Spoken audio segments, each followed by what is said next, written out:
वृषभ राशि वालों, दोस्तों पानी पीने से पहले उसमें मिला लो यह एक छोटी सी चीज, फिर चमत्कार हो जाएगा। करोड़ों अरबों की संपत्ति चाहिए, मिल जाएगा। किसी का सच्चा प्यार चाहिए, वह भी मिल जाएगा। 7 जन्मों तक साथ दे, ऐसा साथी मिल जाएगा। आपकी किस्मत इतनी चमकदार हो जाएगी कि जो मन में सोचोगे वह होने लगेगा। जिस भी चीज के लिए अब तक तड़प रहे थे वह आपके कदमों में आ गिरेगी। फिर चाहे वह चीज कुछ भी हो, धन दौलत हो, कोई औरत हो, सच्चा प्यार हो, संतान का सुख हो, एक बड़ा घर हो, समाज में मान सम्मान हो, रुतबा हो, दबदबा हो, सब कुछ आपका होगा। बस आपको यह एक कार्य करना है कि पानी पीने से पहले उसमें मिला देनी है यह एक छोटी सी चीज, और यह एक चीज कहीं और नहीं, आपके खुद के घर में ही मौजूद है। जय माई की, जय माँ भद्रकाली, माँ के सच्चे दरबार की जय बोल, माँ की कृपा और आशीर्वाद की जय बोल। तो वृषभ राशि वालों, आप सभी का स्वागत है शिवप्रिया भिंड यूट्यूब चैनल पर। आपकी किस्मत आपके इशारों पर नाचेगी। आप जैसा चाहेंगे वैसा आपके जीवन में होने लगेगा और आपके छुपे हुए शत्रु अपने आप समाप्त होने लगेंगे। पुराने से पुराने दुश्मन भी आपके सामने घुटने टेक देंगे, आपके तलवे चाटेंगे। जी हाँ प्यारे मित्रों, हमारा हिंदू धर्म, हमारी सनातनी परंपरा सबसे प्राचीन है और यहाँ वेद और पुराणों के रूप में हमारे ऋषि मुनियों ने हमें बड़े बड़े उपहार दिए हैं। इन्हीं वेद और पुराणों में अलग अलग चीजों के बारे में कई गुप्त उपाय और शक्तिशाली क्रियाएं बताई गई हैं, और इन्हीं चमत्कारी क्रियाओं में से इस बेहद ही शक्तिशाली एक क्रिया के बारे में हम आपको बताने जा रहे हैं। जी हाँ प्यारे मित्रों, यह जो चीज है इसके बारे में प्राचीन काल के ऋषि मुनि और गुरुजन अच्छी तरह से जानते थे, इसीलिए अपने सबसे प्रिय भक्त और शिष्य की मनोकामनाएं पूरी करने के लिए उसे इस एक चीज के बारे में बता दिया करते थे। फिर वह शिष्य आगे बढ़ता ही चला जाता था। तभी आपने कई बार कहानियों में सुना होगा कि एक छोटा सा चरवाहा भी राजकुमार बन गया और रातों रात भगवान का भी प्रिय हो गया, भगवान का पूरा आशीर्वाद भी उसे प्राप्त हो गया। अब इतनी बातें सुनने के बाद आपके मन में यह प्रश्न तो अवश्य ही आ रहा होगा कि आखिर ऐसी कौन सी चीज है जो आपके घर में मौजूद है और जिसके अंदर इतनी अधिक शक्ति है। तो प्यारे दोस्तों, आप बिल्कुल भी चिंता ना करें, हम आपको सारी बातें विस्तार से बताने वाले हैं कि यह एक चीज कौन सी है, आपके घर में कहां पर है और आपको इसे प्रयोग करने का क्या नियम है। क्योंकि दोस्तों यह तो आप भी जानते हैं कि कोई भी अच्छी से अच्छी चीज यदि नियम और संस्कारों के बिना प्रयोग की जाएगी तो उसका कोई भी प्रभाव नहीं रहेगा। हमारे हिंदू धर्म में और सनातनी परंपरा में नियम, संस्कार और शुद्धता की बहुत अधिक महत्व दिया गया है। तो ना केवल आपको इस एक चीज के बारे में जानना है बल्कि इसके सही सात्विक नियम को भी जानना है, तभी यह प्रयोग पूर्ण होगा, आपकी मनोकामनाएं पूरी होंगी, आपका जीवन सफल होगा। मित्रों याद रखना कि आपने यदि इस वीडियो को पूरा देख लिया तो हम गारंटी देते हैं कि 100% नहीं 1000% आपका जीवन पूर्ण रूप से बदल जाएगा, पहले जैसा नहीं रहेगा। तो बस आपसे हमारा एक ही निवेदन है कि जब हम यहाँ पूरा जोर लगाकर आपको एक से एक बेहतरीन ज्ञानवर्धक बातें बता रहे हैं तो आपका भी यह धर्म बनता है कि आप हमारी मेहनत को सफल करें और वीडियो को पूरा देखें। अब यदि आप वीडियो को पूरा नहीं देखेंगे, हमारे द्वारा बताई गई सच्ची और धार्मिक बातों को हल्के में लेंगे, इनका महत्व नहीं समझेंगे, तो फिर आपके जीवन में कोई बदलाव नहीं आएगा। और यदि आपने वीडियो आधा अधूरा देखा तो आपने पहले ही सुन रखा है कि अधूरा ज्ञान तो ज्ञान ना होने से भी ज्यादा खतरनाक होता है, क्योंकि वह आपको मतिहीन, बुद्धिहीन बना सकता है। तो बस आप इस मेहनत को सफल बनाएं और इस वीडियो को पूरा देखें और जो बातें हम आपको बताने वाले हैं इन बातों की गंभीरता को समझें और इन्हें अपने जीवन में उतारें, तभी चमत्कार होने शुरू होंगे और हमें भी बहुत अच्छा लगेगा। साथ ही साथ हम समझ लेंगे कि माँ भद्रकाली के लिए हमारी भक्ति भी सफल हो चुकी है। जी हाँ प्यारे मित्रों, याद रखना कि हम जो भी बातें आपको बताते हैं उनमें कहीं ना कहीं माँ भद्रकाली की कृपा तो अवश्य शामिल रहती ही है, क्योंकि बिना उनकी अनुमति लिए तो हम एक छोटा सा छोटा कार्य भी नहीं करते हैं, और यह तो किसी के जीवन को बदलने का महान कार्य है, तो यह तो पूर्ण रूप से उनकी आज्ञा लेने के बाद ही हम करते हैं।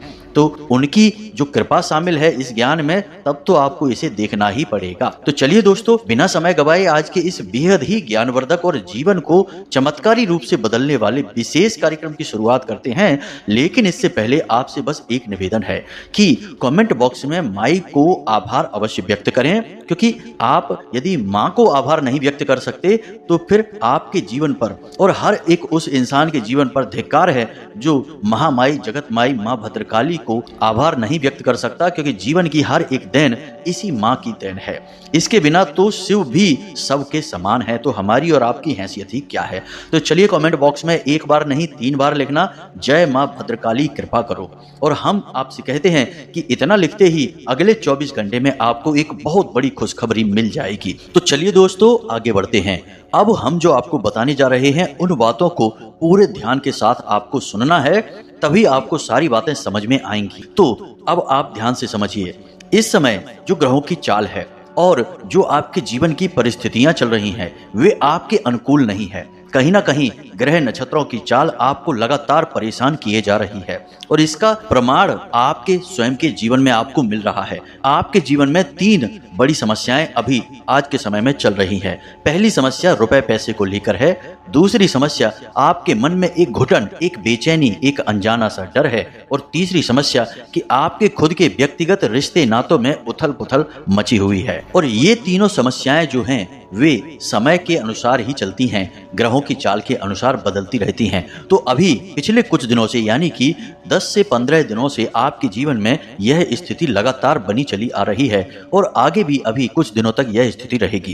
कहने का मतलब यह है प्यारे मित्रों कि अभी समय बहुत नाजुक है, तो ऐसे में आपको बहुत संभल कर चलने की आवश्यकता है। देखिए दोस्तों ध्यान से समझिए, जब इंसान के जीवन में समय खराब होता है या फिर परिस्थितियां उसके अनुकूल नहीं होती हैं, इसी को समय खराब होना कह सकते हैं। तब समय होता है कि इंसान विचारशील हो जाए, ठंडे दिमाग से अपने जीवन के बारे में सोचे, उसके जीवन में जो परिस्थितियां हैं वे क्यों बन रही हैं, उसका कारण क्या है, कहीं उसी के द्वारा की जाने वाली गलतियां तो उसके जीवन में ऐसी परिस्थितियों का निर्माण नहीं कर रही हैं। लेकिन इन सबसे ज्यादा महत्वपूर्ण है कि ऐसे बुरे वक्त में इंसान को किसी न किसी के शरणागति हो जाना चाहिए। मतलब कहने का यह है कि आपके मन में जिस भी भगवान या देवी देवता के प्रति भाव रहता है, फिर चाहे भोले बाबा हो या हनुमान जी या प्रभु श्री राम हो, जिसके भी प्रति आपके मन में भाव रहता है, आप सच्चे मन से पूरी श्रद्धा के साथ उनसे जुड़ जाइए। नित्य उन्हें याद करिए, दिन रात उनके नाम का सुमिरन करिए और अपने जीवन के हर कार्य को उन्हें समर्पित करते जाइए। और पूरे विधि विधान के साथ जब भी आपको समय मिले, दिन में रात में कभी भी आप उनका पूजन करिए। उन्हें बिल्कुल इस तरह से व्यवहार करिए कि जैसे वे आपके घर के बड़े सदस्य हैं, कोई बुजुर्ग हैं। यही तो भगवान खुद भी चाहते हैं कि हर एक इंसान, जीव जंतु उनसे एक गहरा नाता बनाए। अब आप खुद ही समझिए कि जितनी भी आत्माएं हैं वे उस परम आत्मा से ही तो निकली हैं। तो देखा जाए तो हम सब उसी भगवान के, उसी ईश्वर के ही तो संतानें हैं। अब इस संसार की भागदौड़ भरे जीवन में, इस माया में हम लोग भ्रमित हो गए हैं, भटक गए हैं, तो हम अपने उस परम पिता को भूल चुके हैं और हमेशा उससे कुछ न कुछ मांगते रहते हैं। और जब भी हम भगवान से कुछ मांगते हैं तो याद रखना कि यह बड़ा ही कष्टदायक होता है। धार्मिक दृष्टि से भी यह बहुत ही खतरनाक होता है। हमें भगवान से कुछ मांगना थोड़े ही है, भगवान तो अंतर्यामी है, वे सब कुछ जानते हैं।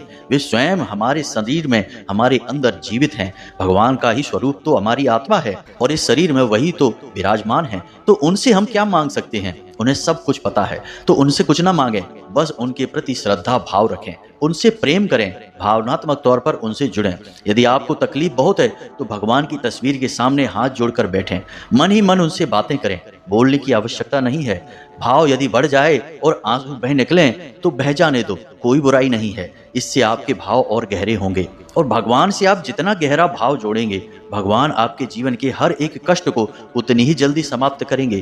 क्योंकि आपने यह कहावत तो सुनी ही होगी कि भगवान तो भाव के भूखे होते हैं, चीजों के नहीं। आपको वह कहानी तो याद होगी ना कि सुदामा जैसे एक छोटे से मामूली से ब्राह्मण के लिए स्वयं नारायण भगवान श्री हरि विष्णु या श्री कृष्ण नंगे पैरों दौड़े चले आए थे और दरवाजे तक उनसे मिलने के लिए, उनके गले मिलकर उनके हर एक दुख दर्द को दूर करने के लिए कितने भाव विभोर हो गए थे। क्यों? क्योंकि सुदामा का भाव उनसे जुड़ चुका था। जब तक भाव नहीं जुड़ा था, केवल सुदामा मन ही मन उन्हें याद करते थे, तब तक भगवान भी उनके बारे में सोचते थे लेकिन कुछ कर नहीं पा रहे थे। लेकिन जैसे ही सुदामा का भाव गहरा हुआ, भगवान दौड़े चले आए। तो बस आपको भी यही करना है। जीवन के हर एक कष्ट को समाप्त करने का सबसे सरल समाधान है, भगवान को अपना भाव दीजिए। और भगवान से कुछ ना मांगिए, भगवान को सब पता है। तो ये सारी बातें हम आपको केवल इसलिए बता रहे हैं क्योंकि प्यारे मित्रों, आज के जो सामाजिक परिवेश है, जो वातावरण है, इसमें दिखावेबाजी बहुत शामिल हो गई है। लोग ऐसे चिल्ला चिल्ला कर मंदिर में जाते हैं, ऐसे चिल्ला चिल्ला कर जयकारे लगाते हैं जैसे कि कोई नेता, कोई बड़ा विधायक, सांसद, प्रधानमंत्री, मुख्यमंत्री आ गया हो। अरे भाई, आप भगवान के दरबार में आए हैं और भगवान का दरबार कोई नेता का सभागार नहीं है। वहां नारे नहीं लगाने हैं। नारा लगाना है तो आप अपने मन में पहले भाव तो उत्पन्न करिए। ये दिखावीबाजी वाले नारों से कुछ होने वाला नहीं है। मतलब कहने का यह है कि आप जितना हो सके उतना इस दिखावीबाजी से दूर रहें और मन में भाव उत्पन्न करें। भगवान के साथ समय बिताइए, बैठिए अपने पूजा घर में, अपनी पूजा की अलमारी के पास भगवान से जुड़िए। जब आप ऐसा करेंगे तो आपके द्वारा किया जाने वाला हर एक उपाय सफल होने लगेगा, हर एक क्रिया कामयाब होगी और आप जिस भी विचार के साथ उपाय करेंगे वह विचार आपका सफल हो जाएगा। दोस्तों, एक बहुत ही शक्तिशाली कर्जा का निवारण का उपाय है जिसे हम बटकेश्वर महादेव का उपाय कहते हैं। इससे भीषण से भीषण कर्जा भी समाप्त हो जाता है। अब यह उपाय भी कुछ लोगों पर कार्य नहीं करता है और कुछ लोगों पर इतना कार्य करता है कि कर्जा तो निकल ही जाता है, लाखों करोड़ों के वारे न्यारे भी हो जाते हैं। भोले बाबा की ऐसी कृपा है। अब जिनके ऊपर यह उपाय कार्य कर रहा है उनके ऊपर तो निश्चित तौर पर भोले बाबा की कृपा है, लेकिन जिन लोगों के ऊपर यह उपाय कार्य नहीं कर रहा है, क्या उनके ऊपर भोले बाबा की कृपा नहीं है? क्या वे भोले बाबा के प्रिय नहीं हैं? नहीं, बिल्कुल नहीं। बहुत ही गलत भाव है यह। कमी केवल इतनी सी है कि वे लोग अपने भाव को, अपने मन को सच्चाई के साथ भोले बाबा से जोड़ नहीं पा रहे हैं।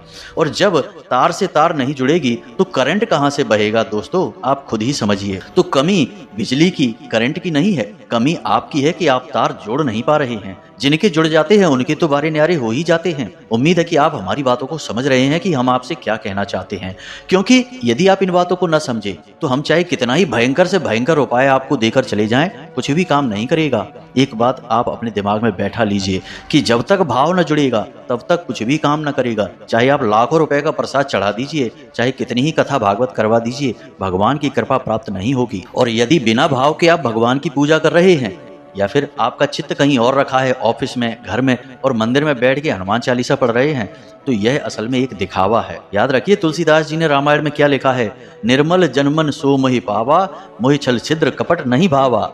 तो तुलसीदास जैसे महाज्ञानी, परम ज्ञानी महासंत ने इतना सा राज, इतना सा रहस्य जान लिया और भगवान से जुड़ गए। भगवान श्री हरि विष्णु के स्वरूप श्री राम जी से और भोले बाबा के स्वरूप हनुमान जी से, दोनों की भक्ति प्राप्त कर ली। तो बस आप समझिए, ये बातें बहुत गहरी हैं। आज के समय में लोगों को समझना कठिन है। पहले तो लोग सब जानते थे, तब दिखावेबाजी नहीं थी। खैर, उम्मीद है कि आप समझ रहे होंगे कि हम आपसे क्या कहना चाहते हैं। अब आपको बताते हैं वह मूल बात, यह विशेष उपाय। इतना शक्तिशाली है यह एक उपाय कि आपने यदि इस उपाय को सच्चे भाव के साथ, जिस भी देवी देवता में आपकी आस्था है, उनको याद करते हुए कर लिया तो निश्चित तौर पर 100% आपके जीवन में बदलाव आएगा। सैकड़ों हजारों लोगों के जीवन में हमने बदलाव आते हुए देखा है, तो आपके जीवन में क्यों नहीं आएगा? विचार करने वाली बात है। अब हम आपको बताने जा रहे हैं इस शक्तिशाली वस्तु के बारे में, और इस चीज के साथ साथ हम आपको एक बहुत ही शक्तिशाली मंत्र भी बताएंगे। जब आप दोनों चीजों को मिला देंगे सही विधि के साथ तो कमाल ही हो जाएगा। ध्यान से सुनिए।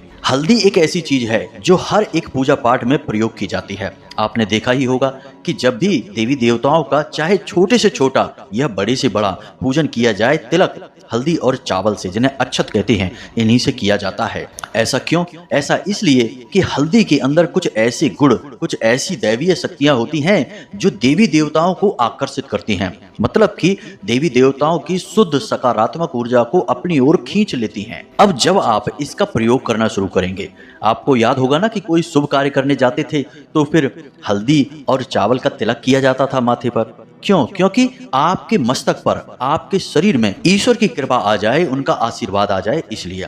तो अब जब आप इसका प्रयोग करेंगे इस विशेष मंत्र के साथ, तो आप देखेंगे कि चमत्कार कैसे घटित होते हैं। ध्यान से समझिए कि आपको करना क्या है।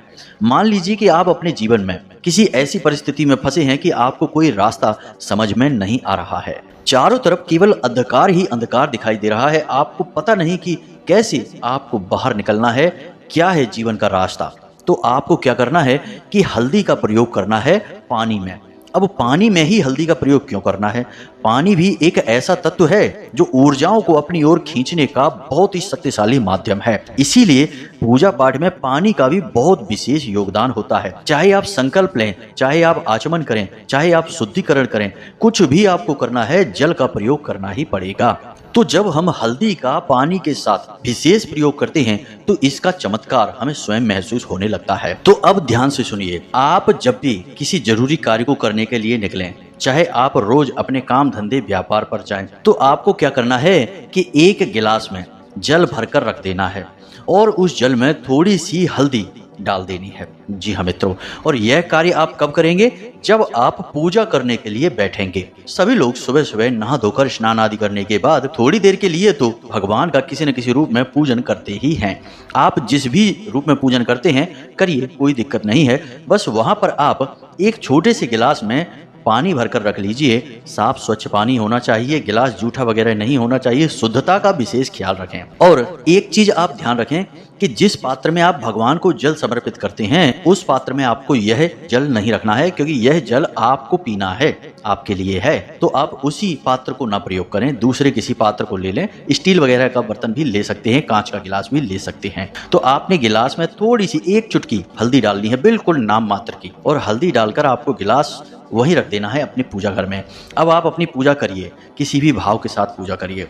उसके बाद आपको क्या करना है कि जब आपकी पूजा समाप्त हो जाए उसके बाद आप उस गिलास को अपने मुंह के पास लेकर आएंगे पूजा समाप्त होने के बाद। और उस गिलास को अपने मुंह के पास लाने के बाद उस हल्दी वाले जल को देखकर आपको 11 बार बोलना है क्लीम। जी हाँ मित्रों, आपको बोलना है क्लीम। माँ भद्रकाली का बहुत ही विशेष बीज मंत्र है, आपको इस मंत्र को बोलना है। अब आप इस मंत्र को बोलेंगे तो उससे यह जल और इसमें मौजूद हल्दी सक्रिय हो जाएगी और यह सकारात्मक ऊर्जा को अपनी ओर खींचने लगेगी, यानी दिव्य शक्तियों को अपनी ओर खींचने लगेगी। अब एक छोटा सा कार्य आपको और करना है कि आप जिस भी कार्य के लिए जा रहे हैं उस कार्य के बारे में आपको बोलना है कि आपका वह कार्य सफल हो जाएगा। जी हाँ मित्रों, आपको पूरे विश्वास के साथ बोलना है। मानकर चलिए कि आप ऑफिस जा रहे हैं या फिर आप व्यापार पर जा रहे हैं, अपने काम धंधे पर जा रहे हैं और आपको बोलना है कि आज मेरा व्यापार बहुत अच्छा चलेगा। ऐसे करके आपको बोलना है 3 बार, आज मेरा व्यापार बहुत अच्छा चलेगा। आप ऐसा बोलेंगे कि वह आपको सुनाई दे जाए, बहुत तेज नहीं, बहुत धीमा नहीं। आज मेरा व्यापार बहुत अच्छा चलेगा। नौकरी पर जा रहे हैं तो आज मेरी नौकरी बहुत अच्छी चलेगी, आज मेरी नौकरी बहुत अच्छी चलेगी। पदोन्नति चाहिए तो पदोन्नति के बारे में बोलिए। जो भी कुछ आपको चाहिए आपको 3 बार बोलना है और उसके बाद उस जल में आपको फूंक देना है। जी हाँ दोस्तों, फूंक मारनी है, समझ गए आप? यह इस जल को सक्रिय करने का तरीका है। अब जल तत्व जो है वह किसी भी ऊर्जा को अपनी ओर खींच लेता है, फिर चाहे नकारात्मक हो या सकारात्मक हो। और हल्दी सकारात्मक ऊर्जाओं को आकर्षित करती है, तो आपके जल में शुद्ध सकारात्मक ऊर्जा भर जाएगी। अब आप उस गिलास को लाकर बाहर रख लीजिए और जब आप अपने काम पर निकलें तो आप उसे पी लें और सीधे अपने काम पर चले जाएं। याद रखें कि आपको जो आपने क्रिया की है उसके बारे में याद रखना है कि आज आपने क्या क्रिया की है, आज आपको कैसे परिणाम मिलेंगे। भगवत कृपा आपके साथ है, ऐसे भाव आपको रखने हैं और आप देखेंगे कि उसी दिन से आपको चमत्कार होने शुरू हो जाएंगे। आपको ऐसे ऐसे नतीजे मिलेंगे, ऐसे ऐसे काम आपके सामने होंगे कि आप चौंक जाएंगे। अब इसी के साथ साथ आप इस उपाय की शक्ति को और अधिक बढ़ा सकते हैं। इसके लिए आपको क्या करना है कि आप जिस भी जल में स्नान करते हैं तो आप उस जल में थोड़ी सी चुटकी भर हल्दी मिला लें। बस यहाँ आपको कोई मंत्र नहीं बोलना है, कुछ भी नहीं बोलना है, बस उस जल में थोड़ी सी हल्दी मिला लें, चुटकी भर हल्दी मिलानी है और आप उससे नहा लें। बस इतना करने से आप देखेंगे कि कैसे अद्भुत चमत्कार होंगे। इस उपाय की शक्ति बढ़ जाएगी कई गुना। अब और भी अधिक भगवत कृपा चाहिए। कहने का मतलब यह है कि नकारात्मक शक्ति का कोई भरोसा नहीं कि वह कितनी ताकत के साथ आपको घेर कर बैठी है। तो आप चौतरफा उसका उपाय करेंगे तो वह शक्ति कट जाएगी। तो आपको क्या करना है, ध्यान से समझिए। गुरुवार के दिन आपको आटे की एक रोटी बनानी है। जी हाँ मित्रों, रोटी कच्ची होनी चाहिए, सेकनी नहीं है। आटे की रोटी आपने बेल ली। अब उस रोटी के ऊपर आप हल्दी से एक स्वास्तिक बना देंगे। जी हाँ मित्रों, अपने मन में जो आपकी मनोकामना है, जो इच्छा है, उसको याद करते हुए उस रोटी के ऊपर आप एक स्वास्तिक बना देंगे। उसके बाद स्वास्तिक बनाने के बाद आप उस रोटी को फिर से गोल कर लेंगे, यानी कि तोड़ मरोड़ कर एक लोई का, एक पेड़े का रूप दे देंगे। और आप उस पेड़े के ऊपर फिर से थोड़ी सी हल्दी और थोड़े से चावल लगा देंगे। जी हाँ मित्रों, और जब भी आपको मौका मिले गाय को यह लोई आटे की खिला देंगे। जी हाँ मित्रों, यह गुरुवार के दिन आपको करना है। बस इन 3 कार्यों को आप करिए, उसके बाद आप हमें कमेंट करके बताना कि आपको कैसे नतीजे मिले हैं। हम आपको गारंटी देते हैं कि 100% आपकी मनोकामना पूरी होगी। अब शर्त इतनी सी है कि मनोकामना आपकी सकारात्मक होनी चाहिए, कोई नकारात्मक भाव आपके मन में नहीं होना चाहिए। किसी के साथ किसी भी प्रकार का अहित, गलत आप भाव नहीं रख सकते हैं, तभी यह मनोकामना आपकी पूरी होगी। अगर आपने मन में जरा भी मैल रखा, किसी के लिए कोई गलत भावना रखी, या आप जो चीज़ चाह रहे हैं उस चीज़ को चाहने के पीछे आपकी मनसा अच्छी नहीं हुई, नकारात्मक हुई, तो आपको इस उपाय का उल्टा परिणाम भी भुगतना पड़ सकता है, क्योंकि आप देवी देवताओं को मजबूर कर रहे हैं आपकी मनोकामना पूरी करने के लिए। अब यदि आप उस मनोकामना का दुरुपयोग करेंगे तो सीधी सी बात है कि दैवीय दंड आपको भुगतना ही पड़ेगा। तो बस शुद्धता बहुत आवश्यक है, मानसिक शुद्धता और सात्विक विचारों के साथ आप मनोकामना मांगिए और आप देखें कि चमत्कार हो जाएगा। अब उम्मीद है कि आपको जो बातें हमने बताई वो अच्छी तरह से समझ में आ गई होंगी। जो लोग धार्मिक हैं, सात्विक हैं, भगवान से प्रेम करने वाले हैं, उन्हें तो हमारी सारी बात समझ में आई होगी, लेकिन जो लोग कुतर्की हैं, अधार्मिक हैं और मूर्ख हैं, उन्हें ये सारी बातें बिल्कुल बकवास लगी होंगी। हम उन लोगों से क्षमा चाहते हैं और उनसे कहना चाहेंगे कि ऐसे लोग हमारे वीडियो बिल्कुल भी ना देखा करें, क्योंकि ऐसे लोगों के आने से हमारा वातावरण नकारात्मक हो जाता है। तो ऐसे लोग हमसे दूर ही रहें। हम माई की सेवा में आपके लिए समर्पित हैं और हम चाहते हैं कि आपको माँ की पूरी कृपा और आशीर्वाद प्राप्त हो, और ऐसा तभी होगा जब आप सात्विक हों, धार्मिक हों और मन में भाव ईश्वर के लिए प्रेम वाले रखते हों। तो चलिए दोस्तों, यदि कोई प्रश्न आपके मन में उठता हो तो आप कमेंट करके पूछें, या फिर आप डिस्क्रिप्शन में दिए गए व्हाट्सएप नंबर पर भी मैसेज करके हमसे सीधे जुड़ सकते हैं, धाम से जुड़ सकते हैं और 2 जून को होने वाले माई के सर्व मनोकामना पूर्ति हवन में अपना स्थान निश्चित कर सकते हैं। इस दिन माई का प्राकट्य दिवस है, माई का जन्मोत्सव है। विशेष अनुष्ठान धाम पर किए जाएंगे। इसमें शामिल होने के लिए थोड़ा सा अंशदान आपको करना होगा और हम आपके लिए यहाँ पर क्रियाएं कर देंगे। विशेष जानकारी के लिए आप डिस्क्रिप्शन में दिए गए व्हाट्सएप नंबर पर मैसेज करके जानकारी प्राप्त कर सकते हैं। उम्मीद है आपको सारी बातें समझ में आ गई होंगी। इसी के साथ साथ आज की इस वीडियो को विराम देते हैं।